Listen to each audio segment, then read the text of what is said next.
మన ప్రభువును రక్షకుడైనటువంటి యేసుక్రీస్తు నామంలో మీకు అందరికీ వందనములు, శుభములు. ఓకే, ఈరోజు మనము నేర్చుకుపోయేటువంటి అంశం ఏంటంటే ఆరాధనలోనే రకములు. ఆరాధనలో రకాలు ఉన్నాయి. ఇది లెసన్ నంబర్ 3. లెసన్ నంబర్ 3 కింద మీరు రాసుకోవాలి. ఆరాధనలోని రకములు. ఓకే, ఆరాధనలోని రకాలు 2 రకాలు ఉన్నాయి. ఆరాధనలో 2 రకాలు ఉన్నాయి. ఒకటేంటంటే దేవునికి అనంగీకారమైనటువంటి ఆరాధన, అంటే దేవునికి ఇష్టం లేనటువంటి ఆరాధన. రెండవది దేవునికి అంగీకారమైన ఆరాధన. దేవుడు ఇష్టపడేది, దేవుడు కోరుకునే ఆరాధన. 2 ఆరాధనలు ఉన్నాయి. దేవునికి ఇష్టం లేనటువంటి ఆరాధన, దేవుడు ఇష్టపడేటువంటి ఆరాధన. 2 ఆరాధనలు మనం చూసుకుంటున్నాం. మొదటగా మనము దేవునికి ఇష్టం లేనటువంటి ఆరాధన, అంటే అనంగీకారమైనటువంటి ఆరాధన, అది చూస్తాం మనము. ఆ తర్వాత మళ్ళా దేవునికి అంగీకారమైనటువంటి ఆరాధన ఏంటో చూస్తాం. ఓకే, ఇప్పుడు దేవునికి అనంగీకారమైనటువంటి ఆరాధన, అసత్య దేవుళ్లను ఆరాధించుట దేవునికి అంగీకారమైనది ఆరాధన కాదు. అంటే అసత్యమైన దేవుళ్ళు ఉంటున్నారు. దేవుళ్ళు అనబడేటువంటి దేవతలు అనబడినటువంటి వారు, దేవుళ్ళు అనబడినటువంటి వారు, అలాగా అసత్య దేవుడును ఆరాధించుట దేవునికి అంగీకారమైన ఆరాధన కాదు. ఉదాహరణకి విగ్రహాలు, ఓకే, భౌతికమైనటువంటి ప్రతిమ స్వరూపాలు, ఈ సృష్టిని, ఇవాళ మొదలైనటువంటి వీటిని ఆరాధన చేస్తే దేవుడికి అది అనంగీకారమైనటువంటి ఆరాధన, అది ఇష్టపడేటువంటి ఆరాధన కాదు. ధనాపేక్ష కూడా విగ్రహారాధనే. ధనాపేక్ష అయిన విగ్రహారాధన అంటాడు. ధనాపేక్ష కూడా విగ్రహారాధనే. అంటే విగ్రహాలు, భౌతికమైనటువంటి ప్రతిమా స్వరూపాలు, ఈ సృష్టి, ధనాపేక్ష అయినటువంటి విగ్రహారాధన. మనుషుల్ని కూడా కొంతమంది ఆరాధిస్తారు. దేవదూతల ఆరాధన, ఇలాంటివి అన్నమాట. దేవుడు ఇష్టపడేటువంటి కాదు. కొలస్సీ పత్రిక 3వ అధ్యాయంలో 5వ వచనం నుంచి చదువుతాను. 5, 6, 7, 8 వచనాలు అవి చూడండి ఒకసారి. కొలస్సీ పత్రిక 3వ అధ్యాయము 5, 6, 7, 8 వచనాలు. కావున భూమి మీద నున్న మీ అవయవములను, అనగా జారత్వమును, అపవిత్రతను, కామాతురతను, దురాశయను, విగ్రహారాధన, ధనాపేక్షను, లేక లోభత్వము చంపివేయుడు అంటాడు. లోభత్వం కూడా విగ్రహారాధనే. వాటి వలన దేవుని ఉగ్రత అవిధేయుల మీదకి వచ్చును. వీటి వలన ఏం చేస్తుందంటే దేవుని యొక్క ఉగ్రత అవిధేయుల మీదకి వచ్చును. పూర్వము వారి మధ్య జీవించినప్పుడు మీరును వీటిని అనుసరించి నడుచుకుంటేది. పూర్వము వాళ్ళ మధ్యలో మనం జీవించేటప్పుడు మనం కూడా అనుసరించి నడుచుకున్నాము. ఇప్పుడైతే మీరు కోపము, ఆగ్రహము, దుష్టత్వము, కోపము, ఆగ్రహము, దుష్టత్వము, దూషణ, మీ నోట బూతులు అను వీటన్నిటిని విసర్జించుడి. ఆ విగ్రహారాధన గాని, కామాతురత్న గాని, జరత్వాన్ని, అపవిత్రతను, ధనాపేక్షటువంటి విగ్రహారాధనని, లోభత్వం, వీటన్నిటిని విసర్జించుడి అంటాడు. కాబట్టి దేవునికి అది ఇష్టమైనటువంటి ఆరాధన, అనంగీకారమైనటువంటి ఆరాధన. ఎప్పుడైతే అసత్య దేవులను ఆరాధిస్తామో అప్పుడే సత్యదేవుని వ్యతిరేకిస్తూ పాపం చేస్తున్నామని మీరు గమనించుకోవాలి. ఎప్పుడైతే అసత్య దేవుళ్ళను మనం ఆరాధిస్తామో అప్పుడే ఈ సత్యదేవుని వ్యతిరేకిస్తూ మనం పాపం చేస్తున్నామని అర్థం చేసుకోగలగాలి. ఓకే, రోమాపత్రిక 1వ అధ్యాయం 18వ వచనం, దుర్నీతి చేత సత్యం అడ్డగించు మనుషుల యొక్క సమస్త భక్తిహీనత మీదను, దుర్నీతి మీదను దేవుని కోపము పరలోకం నుండి బయలుపరచబడుచున్నది. దుర్నీతి చేత సత్యం అడ్డగిస్తావు. దుర్నీతి ఉంటుంది, ఆ సత్యాన్ని కాదంటావు. సత్యమైనటువంటి వాక్యం చెప్తే వాక్యాన్ని కూడా అడ్డగించుకుంటారు చాలా మంది. అది కాదు అని. కాబట్టి ఎందుకు వాళ్ళు అడ్డగిస్తున్నారంటే అక్కడ దుర్నీతి చేత. ఏం చేత అందులో హృదయంలో దుర్నీతి ఉంటే వాక్యాన్ని అడ్డగిస్తాడు. హృదయంలో దుర్నీతి ఉంటే వాక్యాన్ని ఇష్టపడడు, వాక్యానికి లొంగడు. ఒక వ్యక్తి వాక్యానికి లొంగటం లేదంటే, సత్యం చెప్పినా కూడా లొంగటం లేదంటే ఆ దుర్నీతి తన హృదయంలో ఉంది అని అర్థం. దానికి మనమేం బాధపడబడలేదు. ఎందుకంటే వినటానికి పాసిబిలిటీ ఉండదు దుర్నీతి ఉంటే. దుర్నీతి లేనప్పుడు అప్పుడు వింటాడు. ఒకే దుర్నీతి చేత సత్యం అడ్డగించే మనుషుల యొక్క సమస్త భక్తిహీనత మీద ఆ భక్తిహీనత ఉంటుంది. మనుషులు వాక్యాన్ని అడ్డగించేటువంటి వాళ్ళు, సత్యాన్ని విధేయులు కానటువంటి వాళ్ళు, వాళ్ళ దగ్గర ఏముంటుందంటే భక్తిహీనత ఉంటుంది. ఆ దుర్నీతి భక్తిహీనత మీద దేవుని కోపము పరలోకం నుంచి ఆ ఆయన బయలుపరచబడుతున్నది అంటాడు. ఎందుకనగా దేవుని గురించి తెలియశక్యమైనదేదో అది వారి మధ్యలో విసితమై ఉన్నది. దేవుని గురించినటువంటి తెలియశక్యమైనదేదో అది ఆల్రెడీ చెప్పేశాడు, దేవుడు ఇలా ఉంటాడని చెప్పి మనకు విషిదమైపోయింది.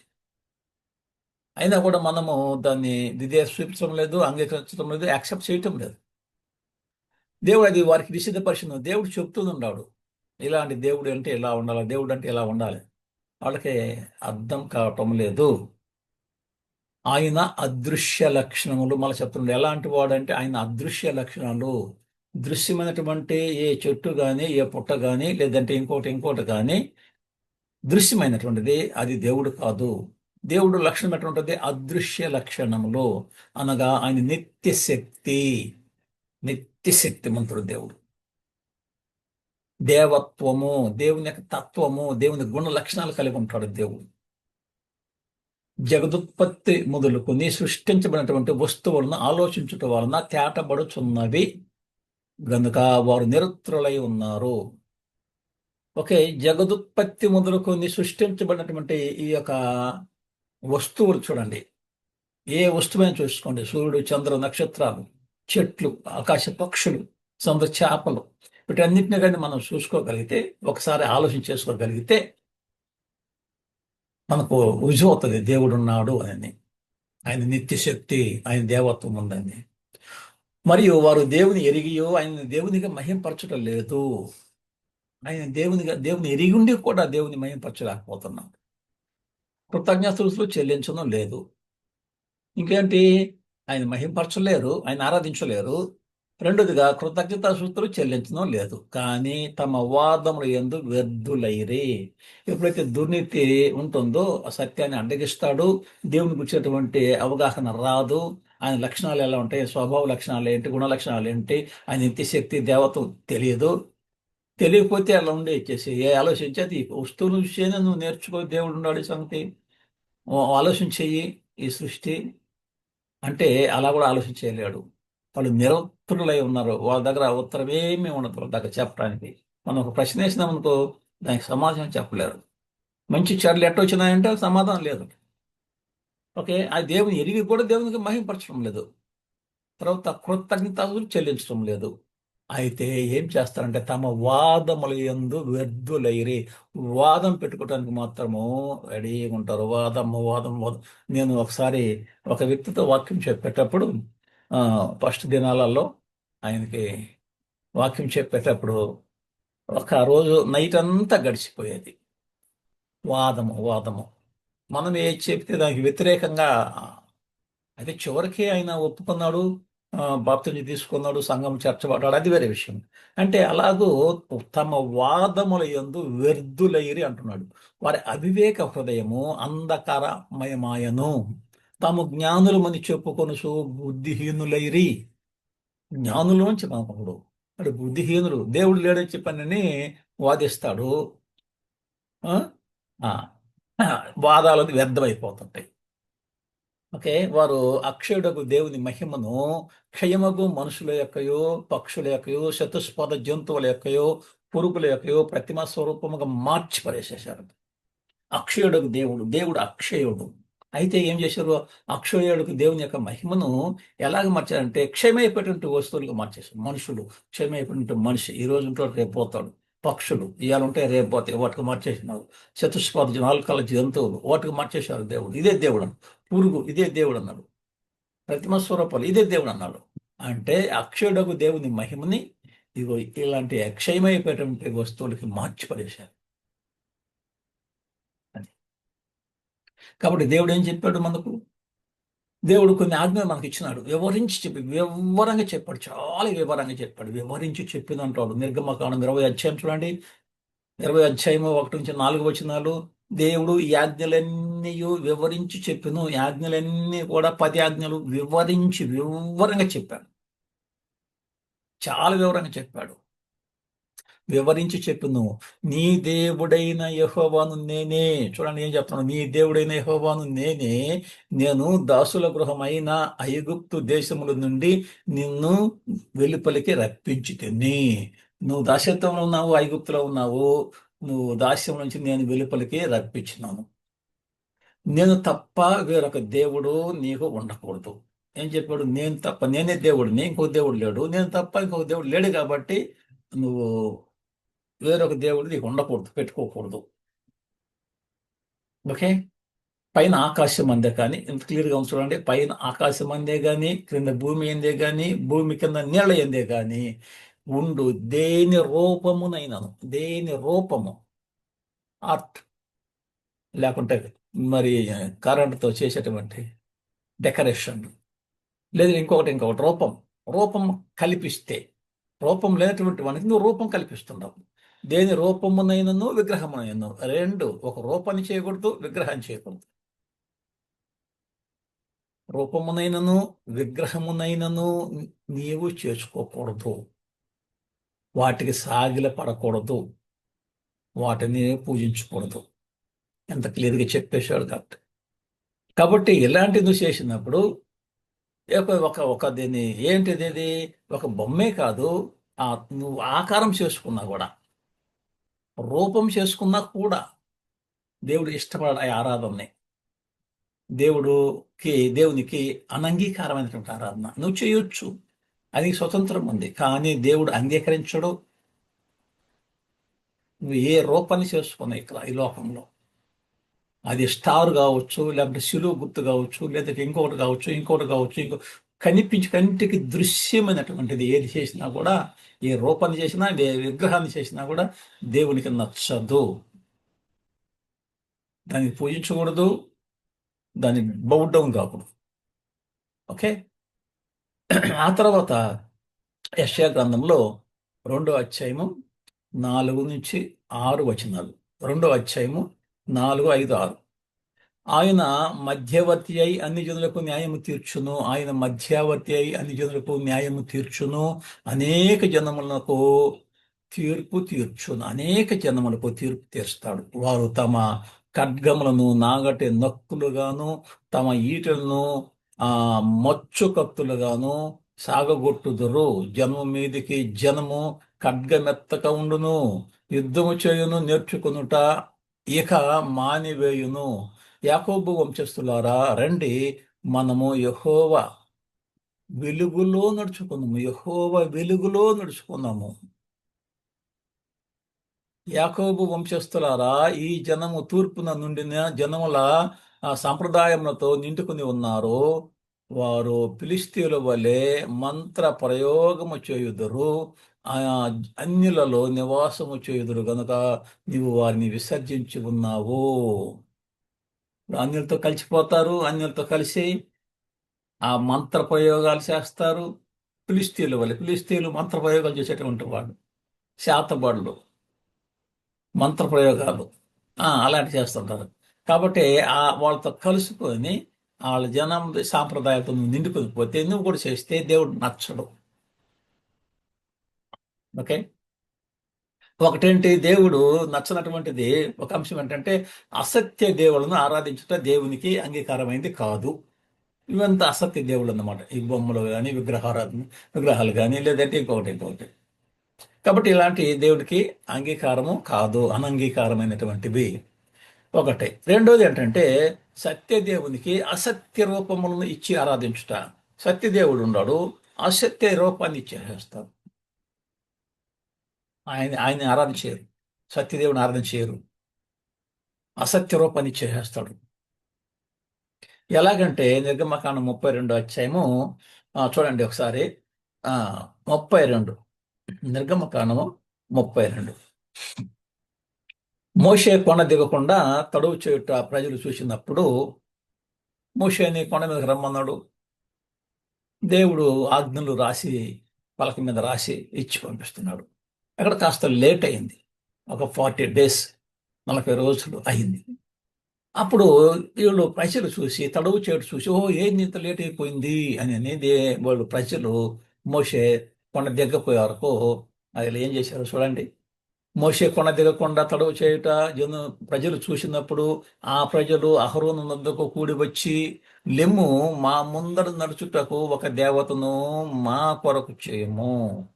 మా ముందర నడుచుటకు ఒక దేవతను మా కొరకు, మా ముందర నడిచాలా, మా కొరకు ఒక దేవత చేయి. ఐగుప్తులో నుండి మమ్మల్ని రప్పించిన ఆ మోషే అనువాడు ఏమాయినో మాకు తెలియదు. ఏమైపోయినాడు? 40 రోజులు అయిపోయింది, ఇంతవరకు ఆయన దిగలేకుండా మీద నుంచి. ఏమైందో మాకు తెలియదని అతనితో చెప్పారు. అహరోన్తో చెప్పేశారు.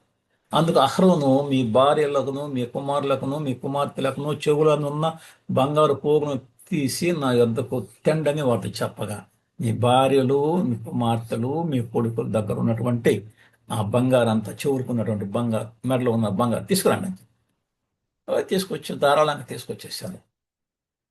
ఓకే, ప్రజలందరూ తమ చెవులను ఉన్న బంగారు పోగులను తీసి అహరోను వద్దకు తెచ్చిరి. సంతోషం. బొమ్మ చేసేదానికి ఎంత సంతోషం చూడండి. బంగారాన్ని ఇచ్చేశారు. ఓకే, అతడు వారి యొద్ద వాటిని తీసుకొని పొగరుతో రూపమును చూడండి, పొగరుతో రూపము. అక్కడ ఏం చెప్పాడు దేవుడు? ఏ రూపమునైనను విగ్రహమునైనను చేసుకోకూడదు. ఇక్కడ ఏం చేస్తున్నాడు? ఒక రూపాన్ని చేస్తున్నాడు. రూపమును ఏర్పరచి దాన్ని పోత పోసినటువంటి దూడగా చేసేసి బంగారు దూడ.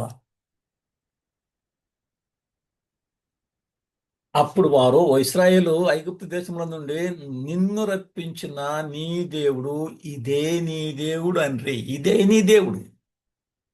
ఐగుప్తు నుంచి రప్పించింది ఈ దేవుడు. ఈ బొమ్మ దూడ దేవుడు కాదు, సత్యదేవుడు కాదు. సత్యదేవునికి అసత్య రూపాన్ని ఇవ్వటం. సత్యదేవునికి అసత్య రూపం. ఇదిగో ఈయనే ఆయన. ఐగుప్తు నుంచి రప్పించింది ఈ దూడ మమ్మల్ని రప్పించింది. సముద్రము ఆరిన నేలగా మార్చి ఆ పొడి నేలను నడిచి వచ్చినాడు. వాళ్ళతో కాళ్ళు తడవలేదు. ఫరో సైన్యం మొత్తాన్ని సముద్రంలో ముంచేశాడు. దేవుడు అంత అద్భుతంగా తట్టించాడు. అయితే వీళ్ళేమంటున్నారు? ఆ దూడకు పోత పోసి ఈ దూడ మమ్మల్ని సముద్రం దాటిచ్చింది అంటున్నాడు. అంటే సత్యదేవునికి అసత్య రూపాన్ని ఇచ్చి ఇదే దేవుడు అని చెప్పినటువంటి జనాభా ఉన్నారు చాలా మంది. అహరోను అది చూసి దాని ఎదుట ఒక బలిపీఠం కట్టించను. అహరోను కూడా వాళ్ళతో కలిసిపోయినాడు. దాన్ని చూసి ఒక బలిపీఠం కట్టాడు. మరియు అహరోను రేపు యెహోవాకు పండగ జరుగునని చాటించగా మరునాడు వారు ఉదయం లేచి దహన బలులను సమాధాన బలులను అర్పించిరి. అప్పుడు జనులు తినుటకును త్రాగుటకును కూర్చుండి ఆడుటకు లేచారు. తినటము, త్రాగడము, ఎగరడము. లేచిరు అంటాడు. ఎంత ఆనందంగా ఎగురుతున్నారో. త్రాగుటకు, కూర్చుంటకు, ఆడుటకు, ఎగురుటకు జలసైపోయింది. బంగారు దూడ చేసుకున్నారు. ఆ దూడ ఇదే దేవుడు అని చెప్పంటున్నాడు. మమ్మల్ని ఐగుప్తు నుంచి రప్పించినది ఈ దేవుడే అని. ఇదేనమాట సత్యదేవునికి అసత్య రూపాన్ని ఇచ్చి ఇదే దేవుడిని చెప్పడం అన్నమాట. ఈయన యెహోవా అంటే యెహోవా దాటిచ్చాడు. ఈయన ఈ బొమ్మ యెహోవా, ఇంకొక దేవుడు కాదు, ఆ దేవుడే. అదే ఈయన దాటిచ్చింది. మమ్మల్ని దాటించినటువంటి యెహోవా ఇతనే. ఓకే, కొలస్సీ పత్రిక 2వ అధ్యాయం. కొలస్సీ పత్రిక 2వ అధ్యాయం 20, 21, 22. మీరు క్రీస్తుతో కూడా లోకము యొక్క మూలపాఠముల విషయమై మృతి పొందిన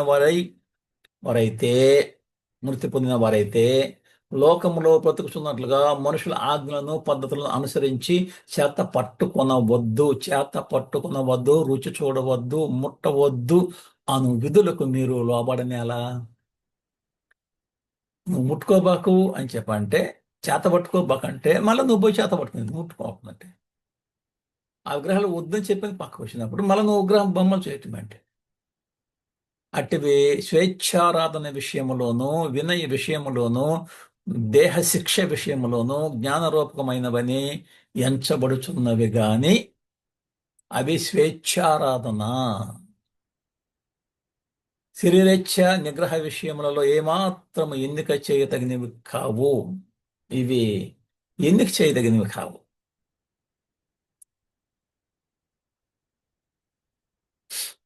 ఓకే, బంగారు ప్రతిమలు చేయటము. ఒక తర్వాత యేసుక్రీస్తు బొమ్మను కూడా పెట్టేటువంటి వాళ్ళు ఉన్నారు గోడ మీద. యేసుక్రీస్తు బొమ్మని ఆయన చేతిలో ఒక గొర్రె పిల్ల పెడతారు, ఆయనకి గడ్డం పెంచేసేస్తారు, ఆ తల పెంచేసేస్తారు, ఆ గుడ్డలు ఒక డ్రెస్ ఆయనకి కోట్ డ్రెస్ ఆ టవల్ ఒకటి పైన వేస్తారు. అలాగో ఆ, ఆయన బొమ్మను కూడా చేసేటువంటి వాళ్ళు ఉన్నారు. ఇది యేసు ప్రభు బొమ్మే కదా అంటారు. అంటే యేసు ప్రభు విగ్రహ అదృశ్యమైనటువంటి వాడు. అయితే వీళ్ళు దృశ్యమైనటువంటి యేసు ప్రభునిగా మార్చేశారు. యెహోవా దేవుడికి దూడకి ఏముంది సంబంధం ఉంది? బంగారు దూడైతే మాత్రం లేదే. యేసుక్రీస్తుకి ఇప్పుడు వేసినటువంటి బొమ్మ పటానికి ఏం తేడా ఉంది? యేసు ప్రభు కాదే, అది రూపం కదా. అది ఏ రూపం కూడా చేసుకోకూడదు అన్నారు కదా. ఆ రూపం ఇచ్చేదానికి ఇది యేసు ప్రభు అంటుంది. ఓకే, అంటే సత్యదేవునికి అసత్య రూపాన్ని ఇచ్చి ఆరాధన చేయటం అన్నమాట. ఇది దేవుడు ఇష్టపడడు. ఓకే, రెండైనవి. ఒకటేంటంటే అసత్య దేవుళ్ళను ఆరాధించలో ఆ దేవుడు అంగీకారం కాదు. అసత్య దేవుళ్ళని ఆరాధించడం అన్నమాట ఒకటి. అంటే నిజమైన దేవుళ్ళు కానటువంటి వాళ్ళని ఆరాధించడం. అవి ఏం కావచ్చు? విగ్రహారణ, ధనాపేక్ష, భౌతిక స్వరూపము, లేకుంటే సృష్టి, ఇలాంటిని ఆరాధన చేయటము దేవునికి ఇష్టం లేదు. అది అనంగీకారమైనటువంటిది. రెండవది ఏంటంటే సత్యదేవునికి అసత్య రూపాన్ని ఇచ్చి ఈయన ఆయన అని చెప్పి చెప్పి ఆరాధన చేయటం. అది దేవునికి ఇష్టం లేదు. ఇక మూడవది ఏంటంటే సత్యదేవుని ప్రజలు తమ సొంత పద్ధతులు ఆరాధిస్తారు. సత్యదేవుడే, యేసు ప్రభువే, లేకుంటే తండ్రి అయిన దేవుడే. అయితే ఆరాధిస్తారు. ఎట్లా ఆరాధిస్తారంటే వాళ్ళ సొంత పద్ధతులలో ఆరాధిస్తాం. దేవుడు చెప్పినట్టు ఆరాధన చేయరు. దేవుడు చేసినటువంటి ఒక ప్యాట్రన్ ఉందే, ఆ నమూనా ప్రకారంగా ఆరాధన ఉండదు. వాళ్ళకు నచ్చినటువంటి పద్ధతులలో ఆరాధన చేస్తారు. వాళ్ళకు నచ్చుతుంది అది, ఆ సిస్టంలో వెళ్ళిపోతారు. అది కూడా దేవుడికి అంగీకారమైనటువంటి ఆరాధన కాదు. అది అనంగీకారమైనటువంటి ఆరాధన. అది కూడా అంటే ప్రజలు వాళ్ళ సొంత పద్ధతులలో చేస్తే, దేవుడు చెప్పిన పద్ధతులలో చేయకుండా వాళ్ళ సొంత పద్ధతుల్లో చేస్తారు. అది దేవునికి ఇష్టం ఉండదు. ఒక ఎగ్జాంపుల్, ఉదాహరణకి నాదాబ్, అబీహులు ఉన్నారు, అహరోను సంతతి కుమారులు. వాళ్ళు ఏం చేశారు? లేవికాండం 10 వచ్చాయి, 1-3 వచనాలు. అహరోను కుమారులైన నాదాబు, అబీహులు తమ తమ ధూపార్తలను తీసుకొని వాటిలో నిప్పుడుంచి వాటి మీద ధూపద్రవ్యం వేసి యెహోవా తమకు ఆజ్ఞాపించలేదు, వేరొక అగ్నిని ఆయన సన్నిధి తేగా. ఈ అగ్ని ఏమని చెప్పిన ఆయన చెప్పలేదు. ఆయన చెప్పింది ఒక అగ్ని, వీళ్ళు చెప్పింది ఇంకొక అగ్ని. ఏ అగ్ని అయితే ఏమి అనుకున్నారు? యెహోవా సన్నిధి నుండి అగ్ని బయలుదేరి వారిని కాల్చివేశాను అంట. వారు యెహోవా సన్నిధిని మృతి పొందిరి. వారు ఏం చేశారు? యెహోవా సన్నిధిని అప్పటికప్పుడే కాలిపోయారు, దగ్ధమైపోయినారు, శవాలు మిగిలిపోయినాయి. అంతే, శవాలు అయిపోయినాయి, క్షణాలలో శవాలు అయిపోయినారు. కారణం ఏంటంటే ఆ సత్యదేవుని వాళ్ళ సొంత పద్ధతులలో ఆరాధించారు. దేవుడు చెప్పినటువంటి ఆజ్ఞాపించినటువంటి ఆ అగ్ని ఇవ్వకుండా వేరొక అగ్ని తెచ్చేస్తారు. ఏ అయితే అగ్నే కదా అన్నట్టుగా ఆయన వాళ్ళ సొంత పద్ధతి ఒకటి. ఇంకొక ఎగ్జాంపుల్ అంటే రాజేంద్ర సౌలు ఉన్నాడు. రాజేంద్ర సౌలు ఫిలిస్తీయులు యుద్ధానికి వచ్చారు దేశం మీదకి. ఆ సమయంలో సమూయేలు దగ్గర లేడు. సమూయేలు వచ్చి అరే ఆరాధన చేయాలా, బలి అర్పించాలి. ఆ బలి అర్పించిన తర్వాత యుద్ధానికి పోవాలి. అయితే ఒక మంచి పద్ధతి అంటే దేవుణ్ణి బలి అర్పించుకొని యుద్ధానికి బయలుదేరితే మంచిదే ఐడియా. అయితే ఇప్పుడు బలిచ్చేదానికి సమూయేలు లేడు. ఓకే, ఇప్పుడు ఈయనేం రాజు సౌలు. ఫిలిష్తీయులు వచ్చి మరి దిగున్నారు వాళ్ళు. ఓకే, ప్రజలు భయపడిపోతున్నారు. వాళ్ళు ఫిలిష్తీయులు వాళ్ళు మిక్మాసులో దిగున్నారని చెప్పని. ఆ సందర్భం చూడండి. ఒకటో సమయాలు 13 అధ్యాయము 8 నుంచి 14 దాకా. సమయాలు చెప్పినట్టు అతడు 7 దినములు ఆగి సమయాలు గిల్గాలునకు రాకపోవటయు జనులు తమ యొద్ద నుండి చెదిరిపోవటం చూసి సమయాలు గిలగాల్లోనే ఆగిపోన్నాడు. ఆ గిలగలకి రాలేదు. ఆలస్యం అయిపోయింది. జనులు ఏమో చెదిరిపోతున్నారు, కొండలకి పారిపోతున్నారు. వాళ్ళ దెబ్బకు ఫిలిష్తీయుల దెబ్బకు భయపడిపోయి దహన బలులను సమాధాన బలులను నా యొద్దకు తీసుకుని రమ్మని చెప్పి దహన బలి అర్పించున్నాడు. ఈయనే దహన బలి అర్పించాడు. వాస్తవంగా యాజకుడు దహన బలి ఇవ్వాలి, రాజు ఇవ్వకూడదు. యాజకుడు రావటం లేట్ అయింది. ఈయనే బలి చేశాడు, అర్పించేశాడు బలి దేవునికి. అతడు దహన బలి అర్పించి చాలించిన వెంటనే సమూయేలు వచ్చేసాడు. వెంటనే ఈ దహన బలి అయిపోయింది. వెంటనే అప్పుడు ఆయన సమూయేలు కూడా రావటం జరిగింది. యాజకుడు వచ్చాను. సౌలు అతన్ని కలుసుకొని అతనికి వందనములు చేయుటకై బయలుదేరగా సమూయేలు అతనితో నీవు చేసిన పని ఏమని అడిగాను. ఏం పని చేసావయ్యా నువ్వు? అందుకు సౌలు జనులు నా యొద్ద నుండి చెదిరిపోవటయు, చూడండి, జనులు నా యొద్ద నుండి చెదిరిపోవటయు నిర్ణయ కాలమున నువ్వు రాలేదు, నువ్వు రాకపోవటయు ఫిలిష్తీయులేమో నిప్పాషులో కూడి ఉండటయో నేను చూసి, వాళ్ళేమో దండు దిగేసి ఉన్నారు, నువ్వేం రాలేదు, ప్రజలేమో చల్లా చెదురుగా వెళ్ళిపోతున్నారు, నేను చూశాను. ఓకే. ఎక్కను యెహోవాను శాంతపరచక మునిపే ఫిలిష్తీయులు గిల్గాలునకు వచ్చి నా మీద పడుదురు అనుకొని, ఇక నా దేవునికి బలియక ముందే ఫిలిష్తీయులు వచ్చి నా మీద పడిపోతారని అనుకొని నా అంతటా నేనే సాహసించి దహన బలి అర్పించినాను అని చెప్పినాడు. సమయంలో ఏమన్నాడు? ఏం చేసినావు నువ్వు అన్నాడు. ఎందుకని? దహన బలి ఆయన ఇవ్వకూడదు. ఓకే.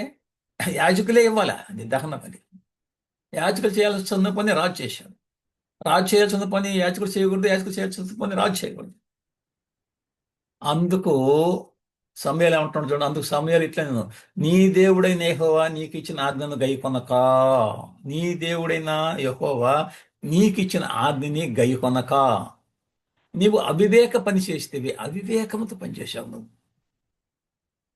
అది నీ రాజ్యము ఇశ్రాయేలు మీద సదాకాలము స్థిరపరచుటకు యెహోవా తలంచి ఉన్నాడు. నీ రాజ్యాన్ని స్థిరంగా ఉంచాలని చెప్పి అనుకున్నాడు. చాలా సదాకాలము నీతోని పరిపాలన చేయాలి ఇశ్రాయేల్ అని చెప్పి అనుకున్నాడు. అయితే నువ్వేం చేశావు?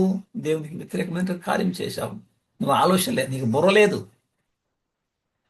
అయితే నీ రాజ్యము నిలవదు, నిలవదు. యెహోవా తన చిత్తానుసారమైన మనసు గల యాజకుని కనుగొని ఉన్నాడు. యెహోవా ఆయన నచ్చినటువంటి ఒక ఆయన్ని సెలెక్ట్ చేసుకున్నాడు. నీకు ఆజ్ఞాపించిన దాన్ని నీవు గై కొనకపోతేవి, నీకు ఆజ్ఞాపించింది ఏంటి? నువ్వు యుద్ధం చేయాలి. ఆలస్యమైతే నీకెందుకు? ఫిలిష్తీయులు బారులు తేలి ఉంటే నీకెందుకు? జనులు పారిపోతుంటే నీకెందుకు? ఉన్నాడు కదా, ఆయన వస్తాడు కదా. దేవుని మీద నీకు నమ్మకం ఉందా? అదనమాట. నీకు ఆజ్ఞాపించిన దాన్ని నువ్వు గై కనకపోతేవి గనుక యెహోవా తన జనుల మీద అతని అధిపతిగా అతన్ని నియమిస్తాడు, నిన్ను తీసేస్తాడు. అంటే ఎవరు చేయాల్సిన పని ఎవరు చేయకుండా ఈయన సాహసించి ఈ నిర్ణయం తీసుకొని ఈ సొంత పద్ధతులలో, అంటే దేవుడు చెప్పినటువంటి సిస్టమ్ ఏంటి? యాజకులేమో బలి అర్పించాలి, రాజేమో పరిపాలన చేయాలి. నీ డ్యూటీ నీది, వాళ్ళ డ్యూటీ అని చెప్పని దేవుడు గ్రంథంలో చెప్పేసాడు. దేవుడు చెప్పాడు. దేవుడు చెప్పినటువంటి సిస్టమ్ని ఫాలో కాకుండా ఈయన సాహసించి యాజకుడు చేయాల్సిన పని ఏం చేశాడు? దేవునికి కోపం రగుతుంది. అందుకని నేను సింహాసనం దిగు, నేను వేరేవాడికి ఇచ్చుకున్నాను అంటే ఏం జరిగింది ఇప్పుడు? సత్యదేవుని ఈ ప్రజలు తమ సొంత పద్ధతుల్లో సాహసించి, చూడండి అక్కడ, నా అంతటా నేనే సాహసించి, తెలిసి తెలిసి చేసేది తప్పు. ఆజ్ఞ అతిక్రమమే పాపం, పాపం అది. అందుకని నువ్వు దిగు సింహాసనం అన్నా. దేవునికి అంగీకారం కానిటువంటి ఆరాధన, రెండు ఆరాధనలు ఉన్నాయి. ఒకటేమో దేవునికి అంగీకరించబడినటువంటి ఆరాధన, దేవుడు అంగీకరించేటువంటి ఆరాధన. ఇంకొకటి దేవుడు అంగీకరించని ఆరాధన, అంగీకరింపబడని ఆరాధన. ఒకే సత్యదేవుని ప్రజలు తమ సొంత పద్ధతులలో చేస్తారు. దేవుని రూపాన్ని ఇచ్చి చేస్తారు. ఓకే. తర్వాత 1 సమూయేలు 15 అధ్యాయంలో కూడా మళ్ళా ఇంకొక పని కూడా చేస్తాడు ఆయన 15 అధ్యాయంలో. తర్వాత సౌలు అమాలేకులను హవేల నుండి ఐగుప్తు దేశపు మార్గమునున్న షూరు వరకు తరిమి హతము చేసి అమాలేకుల రాజు అయిన ఆగోగును ప్రాణంతో పట్టుకుని జనులందరినీ కత్తి చేత నిర్మూలం చేసెను. సౌలును జనులను కూడి ఆగోగును గొర్రెలను ఎడ్లను కొవ్విన గొర్రె పిల్లలు మొదలైన వాటిలో మంచి వాటిని నిర్మూలం చేయక కడగా ఉంచి పనికిరాని నీచ పశువులన్నిటినీ నిర్మూలం చేసెను. మంచి మంచి పశువులను పొట్టేళ్లను ఎద్దుల్ని పక్కన పెట్టాడు. పనికిరాని నీచ పశువులందరినీ నిర్మూలం చేశాడు. అగగు రాజుని పట్టుకున్నాడు. అమాలేకీయుల రాజుని ఐగుప్తు మార్గములు. ఓకే. ఇప్పుడు ఏం చేయాలా? దేవుడు ఏం చెప్పాడు? ఆయా అమాలేకీయులు నా ప్రజలకు అన్యాయం చేశారు కాబట్టి వాళ్ళు అక్కడ శేషమే ఉండకూడదు. నిర్మూలము అంటే మూలమే ఉండకూడదు. అంటే ఎవరు ఉండకూడదు. చిన్నపిల్లకాయల నుంచి పెద్దోళ్ళు కానీ ముసలోళ్ళు కానీ ఎవరు ఉండకూడదు అని చెప్పి చేసింది. అది ఎద్దులు కానీ పొట్టేళ్ళు కానీ ఆవులు కానీ ఏమి ఉండకూడదు అన్నాడు. అయితే ఈయన ఏం చేశాడు? అందరినీ పనికినటువంటి వాడిని చంపేసినాడు. ఆ రాజుని మాత్రం తీసుకొచ్చాడు. ఎద్దులు కొన్ని కొవ్విన పొట్టేళ్ళను కొన్ని తీసుకొచ్చాడు. అంటే ఈయన ఉద్దేశం ఏంటి? దేవుడి ఉద్దేశం ఏంటి? ఈయన ఉద్దేశం వేరు. దేవుని ఉద్దేశం వేరుగా ఉంది, ఈయన ఉద్దేశం వేరు వేరు. దేవుడు చెప్పిన పద్ధతులు చేయలేదు. దేవుడు ఏం చెప్పాడు? నిర్మూలము, అమాలేకులను నిర్మూలం చేయి, అంతే, వెళ్ళిపో, నేను నీకు తోడుగా ఉన్నా. అంటే నువ్వు నిర్మూలమే చేయాలి కదా, సిస్టాన్ని నువ్వు ఫాలో కావాలి కదా, అప్పుడు నీ సిస్టాన్ని నువ్వు ఫాలో అవుతావు.